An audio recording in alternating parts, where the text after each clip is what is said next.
এই উত্তাপ উন্মাদনা সুদূর আমেরিকার মেটলাইফ স্টেডিয়ামের আলবিসেলেস্তার আকাশে নীলে মেঘের ভেলায় ভেসে একাকার সাভারের বিরুলিয়ার এ ক্যাম্পাস।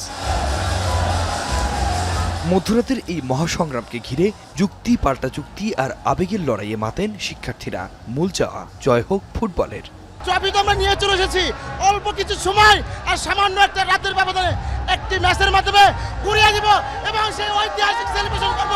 মেসি বিজয় নিয়ে ফিরবো ইনশাল্লাহ। এবার বিশ্বকাপটা আমরাই নিব ইনশাল্লাহ। দুই দলের জন্য শুভকামনা, তারা ভালো খেলুক এবং এটা ভালো খেলা আমাদের উপর দিকে, এটা আমরা চাই।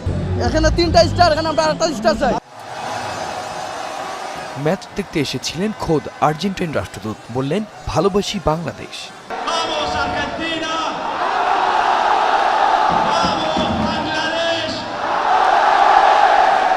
ম্যাচ শুরুর পর কখনো উচ্ছ্বাস, কখনো পিনপতন নীরবতা। শেষ মুহূর্তের গোলে চূড়ান্ত ফলাফলের দিকে এগিয়ে যায় ম্যাচ। আর এতেই বাঁধভাঙা সমর্থনে ভাসে স্পেন সমর্থকেরা। তবে হতাশ বনে যায় এক ক্যাম্পাস আকাশী নীল। আমি ভরসা রাখি হিরন স্মার্ট ওয়াটার পিউরিফায়ারে। মেসির জন্য একটু খারাপ লাগতেছে, তাছাড়া তেমন কিছু নাই। এখন আসলে আর্জেন্টিনা খুবই বাজে খেলছে আজকে। They don't deserve to win. Argentina তেমন কোনো অ্যাটাকই আসতে পারে নাই, সেক্ষেত্রে স্পেনের এই ম্যাচটা পুরো প্রাপ্য ছিল। এই খেলা কখনো আর্জেন্টিনার হাতেই ছিল না, পুরো সময় স্পেনের ডমিনেট। এই আমাদের প্রাপ্য এই ওয়ার্ল্ড কাপ, আমরা এই ওয়ার্ল্ড কাপ নিয়ে নিয়েছি। Spain double champion. বলার মতন কিছু নাই যে এত হতাশতা আজকে এই খেলায় দিছে।